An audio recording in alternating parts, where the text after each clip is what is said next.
ஆண்டவர் இயேசு கிறிஸ்துவில் என் பிரியமான சகோதர சகோதரிகளே, ஒரு 20 வருஷம் இருப்போம். பக்கத்தில் நம்ம ராயபுரத்தில் என்னுடைய நண்பர் தேவானந்த நிறைய பேருக்கு இருக்கிறவங்களுக்கு தெரியும். அவர் வீடு கட்டி முடித்தார். 4 பிள்ளைகள் அவர்களுக்கு, 3 பெண் பிள்ளைகள், ஒரு பையன். நான் வீடெல்லாம் வந்துருச்ச பிறகு எல்லாருக்கும் நன்றி சொன்னார். சொல்லும்போது அவர் சொன்னார், என்னுடைய பிள்ளைகளுக்காக நான் நன்றி கூறுகிறேன் என்று சொன்னார். அவர்களுடைய உதவியால் தான் இந்த வீட்டை நான் கட்டி முடித்தேன் என்று சொன்னார். நான் நினைச்சேன், அந்த பிள்ளைங்களாம் இன்னும் வேலைக்கு போக கூட ஆரம்பிக்கல, சிறு பிள்ளைகளா இருக்கிறார்கள்.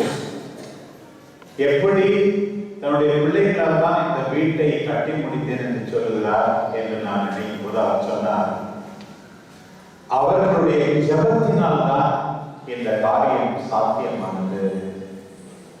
டாடி, உங்களுக்காக நாங்கள் வேண்டிக்கிறோம். எத்தனையோ பண நெருக்கடி இருக்கிறது, பொருளாதார நெருக்கடி இருக்கிறது. நாங்கள் ஜெபிக்கிறோம் டாடி, உங்களுக்காக நாங்கள் வேண்டிக்கிறோம், வீடு நல்ல விதமா முடியும் அப்படின்னு அவர்கள் என்னை உற்சாகப்படுத்தினார்கள், நம்பிக்கை அளித்தார்கள், கடவுளிடமிருந்து எனக்காக இரக்கத்தை பெற்று தந்தார்கள் என்று சொன்னார். இன்னைக்கும் அது எனக்கு ஞாபகம். என்னுடைய பிள்ளைகளால் தான் இந்த வீட்டை நான் கட்டி முடித்தேன். அவருடைய ஜெபத்தினால் தான், ஜெப உதவியினால் தான் கட்டி முடிச்சேன்னு சொன்னேன். பிரியமானவர்களே, இன்னைக்கு சாமி நம்ம சொல்ற, நம்ம எல்லாரும் ஜெபிக்கணும். ஜெபிக்கிற நேரம் வீணான நேரம் கிடையவே கிடையாது. இந்த நற்செய்தி பகுதி இப்படி ஆரம்பிக்குதுன்னு பார்த்தா, இயேசு தனியா ஒரு இடத்துல ஜெபம் பண்ணிட்டு இருந்தார். அது முடிஞ்ச பிறகு சீடர்கள் ஆண்டவரே, எங்களுக்கும் ஜெபிக்க கற்றுக் கொடுங்க. யோவான் தன்னுடைய சீடர்களுக்கு ஜெபிக்க கற்றுக் கொடுத்திருக்கிறாரு. இன்னும் அந்த காலத்துல பரிசேயருக்கு கூட சில பேருக்கு கற்றுக் கொடுத்திருக்கலாம். நீங்க ஜெபிக்கிறீங்களே, எங்களுக்கும் கற்றுக் கொடுங்க. பிரியமானவர்களே, இன்றைக்கு ஆண்டவர் நமக்கு சொல்லுகிற முதல் செய்தி பெரியவர்கள். நீங்க ஜெபிக்கிறத உங்க பிள்ளைங்க பார்க்கிறாங்களா? ஆண்டவர் இயேசு ஜெபிப்பதை சீடர்கள் பார்த்தார்களே, ஜெபிக்க கற்றுக் கொடுங்கள் என்று கேட்டார்களே, நீ ஜெபிப்பதை உடைய பிள்ளைகள் பார்க்கிறார்களா? ஜெபிக்க ஜெபி என்று பிள்ளைகளுக்கு சொன்னால் மட்டும் போதாது, நீங்கள் முதல்ல ஜெபிக்க வேண்டும். கடவுள் நம்பிக்கை உள்ளவர்களாக இருக்க வேண்டும். உடனே பாருங்க, ஆண்டவர் நாம் வழக்கமாக அடிக்கடி சொல்லுகிறோமே, கர்த்தர் கற்பித்த ஜெபம் என்று, அந்த ஜெபத்தை அவர்களுக்கு முதலிலே கற்றுக் கொடுக்கிறார். ஜெபிக்க கற்றுக் கொடுங்க சீடர்கள் கேட்டாங்க. ஆனா ஆண்டவர் யாரிடம் ஜெபிக்கிறோமா அவர் எப்படிப்பட்டவர் என்று நான் உங்களுக்கு சொல்கிறேன். நம்முடைய வானக தந்தையை இந்த ஜெபத்தில் அற்புதமாக படம் பிடித்து காட்டுகிறார் ஆண்டவர். முதலில் சொல்லுகிறார். இங்கே லூக்கா நற்செய்தியில ஒரு சில வார்த்தைகள் விடப்பட்டுள்ளன, மத்தேயு நற்செய்தியில வேறு சில வார்த்தைகள் இருக்கின்றன. ரெண்டையும் சேர்த்து நாம் சிந்தித்து பார்த்தோம் என்றால் நாம் பார்க்கிறோம், வானகத்தில் உள்ள எங்கள் தந்தாய், நீ யாருக்கு ஜெபிக்கிறது தெரியுமா? அப்பா கிட்ட ஜெபிக்கிறப்பா. அப்பா உனக்கு நல்லதுன்னு நினைப்பாரு. அவர் சாதாரணமானவர் அல்ல, வானகத்தில் உள்ளவர். உனக்கு நெருக்கமான தந்தை எப்படிப்பட்டவர் தெரியுமா? எல்லாம் வல்லவர், நல்லவர் மட்டுமல்ல, எல்லாம் வல்லவர். அதுதான் பரலோகத்தில் இருக்கிற எங்கள் பிதாவே அப்படின்னு ஜெபிக்கிறார். அப்பா, டாடி, அப்படிப்பட்டவரிடம் தான் நீ ஜெபிக்கிறன்னு சொல்லிட்டு எப்படிப்பட்டவற்றை எல்லாம் ஆண்டவர் சொல்லிக் கொடுக்கிறார். பாருங்கள், முதல்ல உடைய நாமம் அர்ச்சிக்கப்படுவதாக, உடைய பெயர் புனிதம் என போற்றப்படுவதாக. கடவுளுடைய பெயர் எப்ப புனிதம் என்று போற்றப்படும்? மத்தேயு நற்செய்தி 5ஆம் அதிகாரத்திலே வாசிக்கிறோம். நற்செயல்களை கண்டு வானகத்தில் உள்ள உங்கள் தந்தையை மகிமைப்படுத்தும்படி உங்கள் ஒளி மனிதர் முன் ஒளிர்வதாக. பாருங்கள், கடவுளுடைய பெயரை மகிமைப்படுத்துறது என்னப்பா அப்படின்னா என்ன? கடவுளே, நான் நல்ல செயல் செய்யணும்னு ஆசைப்படுறேன், அப்படி உங்களுடைய பெயரை மகிமைப்படுத்தணும். அதுதான் அதுக்கு அர்த்தம். பாருங்க, அடுத்த ரெண்டும் பாருங்க. உங்களுடைய அரசு வருக, உங்களுடைய சித்தம் பரலோகத்தில் செய்யப்படுவது போல உலகத்திலும் செய்யப்படுவதாக. பாருங்க, கடவுளுடைய அரசுனா என்ன? பேய்க்கு அங்க இடம் கிடையாது, சாத்தானுக்கு இடம் கிடையாது.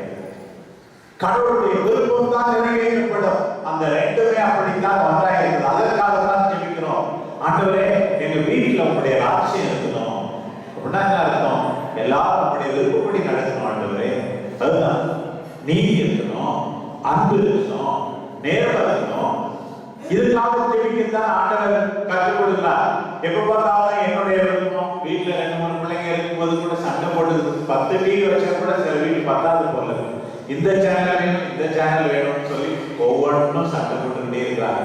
உன்னுடைய விருப்பத்தை தானே நினைக்கிறாய், மற்றவருடைய விருப்பத்தை நினைப்பதில்லையே. எல்லாவற்றை விட அதிகமாக கடவுளுடைய விருப்பத்தை தேட வேண்டும். இந்த ஆண்டவர் கற்றுக் கொடுத்த அந்த ஜெபம், ஜெத்செமனே தோட்டத்தின் ஜெபம். ஆண்டவர் இயேசு கண்ணீர் விட்டு கதறி ஜெபித்தாரே, சாவை பார்த்து பயப்பட்டாரே, கூடுமானால் இந்த துன்பங்களை என்னை விட்டு அகலட்டும், என்னால சாக முடியாதுப்பா, சிலுவையில் அடிபட முடியாதுப்பா, தன்னையே எப்படியாவது எடுத்திருப்பா சொல்லிட்டு கடைசி ஆண்டவர் இயேசு என்ன சொன்னார்? இருந்தாலும் என்னுடைய விருப்பம் கிடையாது, உன் விருப்பம் நான் சாகணும்னா சாக தயாரா இருக்கேன். தந்தையுடைய விருப்பத்தை தேட நமக்கு கற்றுக் கொடுத்தார். பிறகு நமக்கு தெரியும் மற்ற ஜெபங்கள் நமக்கு எல்லாருக்கும் தேவை. அன்றாட உணவு தேவை, வீடு வேணும், வேலை வேணும். ஆண்டவர் தான் கொடுக்க முடியும். நம்முடைய இந்த உலக தேவைகளுக்காக ஜெபிக்க அன்றாட உணவு, அதெல்லாம் இதெல்லாம் அடங்கி இருக்கிறது. அப்புறம் மனசுல நிம்மதி இல்லை. ஏன்னு கேட்டா, கடந்த கால பாவங்கள் எல்லாம் நம்மை அழுத்துகின்றன, சுமையாக நசுக்குகின்றன. ஆண்டவரே, என் பாவத்தெல்லாம் மன்னிச்சிருமா, அப்பதான் நிம்மதி இருக்கும். வானத்தை பார்த்து இப்படி மன்னிப்புக்காக வேண்ட கற்றுக் கொடுக்கிறார். அது வேற ஒரு கண்டிஷன் போட்டு, என்னன்னா இந்த ஒரு பெட்டிஷன்ல மட்டும் மற்றவங்கள நான் மன்னிக்க தயாரா இருக்கிறேன். நான் மற்றவங்களை மன்னிக்கிற மாதிரி ஏன் பாவத்தை மன்னிச்சது ஆண்டவரே என்று ஜெபிக்க கற்றுக் கொடுக்கிறார். பாருங்க, எங்களை சோதனையில் விழவிடாதே. நிறைய நேரம் ஒரே சோதனை, இதை செய்யறதா அதை செய்யறதா, கடவுளை பின்பற்றதா சாத்தானை பின்பற்றதா, ஐயோ கஷ்டமா இருக்கு, நல்ல முடிவு எடுத்துட்டோம். சோதனையிலே விழவிடாதே, உம்முடைய விருப்பப்படி நடக்க செய். தீயோனிடமிருந்து எங்களை காக்கணும். பசாசனுடைய சோதனை, தந்திரம் எல்லாம் இருக்கிறது. எல்லாத்தோட பெரிய தீமையை தெரியுமா? பாவம். இது எல்லாத்திலும் என்னை காப்பாற்றிடலாம். பாவம் செய்யக்கூடாது. எவ்வளவு அற்புதமான ஜெபம், ஆண்டவரே கற்றுக் கொடுத்த ஜெபம். அது மட்டுமல்ல, அவருடைய இந்த மரியை ஜெபம் கூட மனசு கபிரியேல் தூதருடைய வாயிலிருந்து வந்த ஜெபம், எலிசபெத் அம்மாளிடம் வாயிலிருந்து வந்த ஜெபம், நம்ம சொல்லுகிற ஜெபம். இந்த 2 ஜெபம் இருக்கிறதை கர்த்தர் கற்பித்த ஜெபம், அவருடைய இந்த மரியை ஜெபம் எல்லாம் ஆண்டவரே நம்முடைய வாயிலை வைத்தது. நம்முடைய தேவைகளுக்காக ஜெபிக்க சொன்னது. பார்த்து விடாது. இதெல்லாம் சொல்லிட்டு தான் ஆண்டவர் சொன்னார், என்ன ஜெபிக்கிறேன் எதுவுமே நடக்க மாட்டேங்குது, என்ன பிரயோசனம், ஜெபிக்காதெல்லாம் நல்லா இருக்க மாதிரி தெரியுது. ஆண்டவர் ஒரு கதையை சொல்லி மிக அற்புதமா சொன்னார். பாருங்க, அந்த காலமெல்லாம் இப்ப இருந்த மாதிரி தெருவுக்கு 2 ஹோட்டல் கிடையாது, வெகு தொலைவில் இருந்து வரா, பஸ் வசதி கிடையாது, எதுவுமே கிடையாது. ஆண்டவர் வாழ்ந்த காலத்துல நடந்து போனோம், எல்லாம் கழுதையில போனோம், குதிரையில போனோம், அவ்வளவுதான். ரொம்ப தூரத்துல இருந்து ஒரு விருந்தினர் வராது. என்ன நேரத்துல நள்ளிரவெல்லாம் வந்து சேர்றாரு. ஏன் சீக்கிரம் வரல, சாப்பாடு இப்படி வரைய திட்ட முடியுமா? வீட்டுல ஒண்ணும் இல்லை, சாப்பிட்டதெல்லாம் காலி, வெறும் வயிற்றோட தூங்குன்னு சொல்ல முடியுமா? வந்தவனுக்கு தண்ணி மட்டும் கொடுக்குது. இவனுக்கு தெரியுது பக்கத்து வீட்டுக்காரங்க நிறைய ரொட்டி இருக்குது, அவனுக்கு தெரியுது. இவனை வந்து பரவாயில்ல, நமக்கு கொஞ்சம் கேவலமா இருந்தா கூட பரவாயில்ல, வெட்கமா இருந்தா கூட பரவாயில்ல, என் வீட்டுக்கு வந்திருக்கிற விருந்தினர் சாப்பிட்டு வீட்டுக்கு தூங்க வேண்டும், வெறுமையோடு ராத்திரியில் தூங்கக்கூடாதுன்னு சொல்லி பக்கத்து வீட்டுக்காரன் நண்பனிடம் போய் கதவை தட்டுறான். தட்டி, என் நண்பன் வந்தா ரொம்ப தூரத்துலேருந்து வந்துருக்கலாம்பா, உன் அப்பா கடன் கொடு, பாவம் நான் வேணா திருப்பி கொடுத்துறேன், கடன் கொடுன்னு கேட்ட உடனே அவங்க என்ன சொல்றான், எல்லாம் நாம தான் படுத்துருப்பாங்க போல இருக்கு, ஒரு 5-6 பேர் பிள்ளைங்க எல்லாம் என்ன டிஸ்டர்ப் பண்ணாத, டோன்ட் டிஸ்டர்ப், கதவை தட்டுறான் வந்து டோன்ட் டிஸ்டர்ப் அப்படின்னு அவன் சொன்னான். இல்லைன்னு சொல்லல.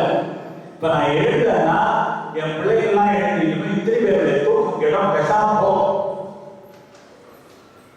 உடனே ஆண்டவர் சொல்ல, அவன் விடாம தட்டிட்டே இருந்தானா, அவன் வந்து பேசாம இருப்பானா, ஐயோ சனிய தொலைந்து போ அப்படின்னு சொல்லி எழுந்து அந்த அப்பத்தெல்லாம் கொடுப்பான். அப்ப மட்டும் இல்ல, வேற ஏதாவது ஜாம் கேட்பான், பட்டன் கேட்பான்னு சொல்லிட்டு அதை கூட சேர்த்து கொடுத்துருப்பாங்க. பாருங்க, அவன் என்னெல்லாம் தேவையோ அதெல்லாம் கொடுத்து விடுவாங்க. இரக்கமற்ற நண்பன் என்று பார்க்காத இந்த மனுஷன் வந்து இப்படி செய்யறான்னா, உன்னுடைய அப்பா தந்தை உன்னை படைத்தவர் உன்னை கைவிட்டு விடுவாரா? ஆண்டவர் சொல்ற இந்த அற்புதமான ஒரு ஓமை கதையை பாருங்க, எப்படி சொல்றாரு. ஆண்டவர் சொல்றார், இதேதான் லூக்கா நற்செய்தி 18ஆம் அதிகாரத்திலும் சொல்லப்பட்டிருக்கிறது. ஒரு விதவை, பாவம், எந்த ஆதரவும் இல்லை, ஒரு நடுவர் ஒரு ஜட்ஜிட்ட போயிட்டு எனக்கு எப்படியாவது எனக்கு நீதி வழங்கும் அப்படின்னு சொல்லும் போது அந்த நடுவன் எப்படிப்பட்டவனா, கடவுளுக்கும் பயப்படுவதில்லையா, மனிதரையும் மதிப்பதில்லை. கடவுளுக்கும் பயப்பட மாட்டான். அப்படிப்பட்ட இந்த பொம்பளை வந்து எப்ப பார்த்தாலும் தொந்தரவு பண்ணிக்கிட்டே இருக்குதுன்னு சொல்லி என் உயிரை இருக்குதுன்னு சொல்லி அவன் நீதி வழங்குவான். பாருங்க, அந்த இந்த இரக்கமற்ற நண்பர், கடவுளுக்கு அஞ்சாத மனிதரை மதிக்காத நடுவர், இவங்கெல்லாம் இப்படி செய்யறாங்கன்னா கடவுள் எவ்வளவுதான் செய்ய மாட்டாங்க. பிரியமானவர்களே, நமக்கு நம்பிக்கை கொடுக்கிறார். நம்முடைய ஜெபம் வீணாகாது. இப்படி சொல்லித்தான் ஆண்டவர் சொன்னார், நீங்க எல்லாம் வந்து கேட்கணும், ஆண்டவரை கேட்கணும், ஆண்டவரை தேட வேண்டும், ஆண்டவருடைய கதவை தட்ட வேண்டும். நிச்சயமாக உங்களுக்கு நல்லது நடக்கும். மத்தேயு நற்செய்தியில சொல்லியிருக்கு. இன்னும் ஒரு ஓமை சேர்த்து, யாராவது தம் பிள்ளை வந்து அப்பம் கேட்டான், இட்லி கொடுன்னு கேட்டான், கல்ல கொடுப்பான அந்த கல்லை சாப்பிடுன்னு சொல்லுவியா? நீ சொல்ல மாட்டேதானே. அம்மா மீன் சாப்பிடணும்னு ஆசையா இருக்கு, உன் பிள்ளை கேட்கும் போது பாம்பை பிடிச்சு கொடுப்பியா? அம்மா எனக்கு முட்டை வேணும் அப்படின்னு கேட்டா தேவை பிடிச்சு கொடுப்பியா? நீ கொடுக்க மாட்டேதானே. உங்கள் வானவர் தந்தை தம்மிடம் கேட்பவர்களுக்கு எவ்வளவு நன்மைகளை செய்வார். மத்தேயு நற்செய்தி இந்த லூக்காவை மாற்றி தூய ஆவியானவரை கொடுப்பார். தூய ஆவி இருந்தால் நம்ம நல்ல முடிவெடுக்க முடியும், எல்லாமே கிடைத்த மாதிரி ஆகியிருப்பார். இப்படி ஜெபிக்க தூண்டுகிறார். இந்த முதல் வாசகத்துல பார்க்கிறோம், ஆபிரகாம் கடவுளுக்கே விருந்து கொடுத்தார். போன வாரம் படிச்சோம், கடவுளுக்கே விருந்து கொடுத்தார். முடிச்ச பிறகு கடவுள் தனக்கு தானே சொல்லியிருக்கார், நான் வந்து யோதோம் கொமோராவை அழிக்க போறேன். ஏன்னா தொடர்ந்து 13 சொல்லி ரொம்ப மோசமான நகரம், மோசமான மக்கள், பாவிகள், அவங்க பாவம் பெருத்துக்கொண்டே போகிறது, அதிகமாகிக்கொண்டே போகிறது அப்படின்னு சொல்லி நான் செய்யும் போது நான் எப்படி அகரப்பட்டது மறைக்கிறது. ஒரு மனிதன் கடவுளை நம்பினால் கடவுளே அவர் செய்வதை மறைக்க மாட்டார்.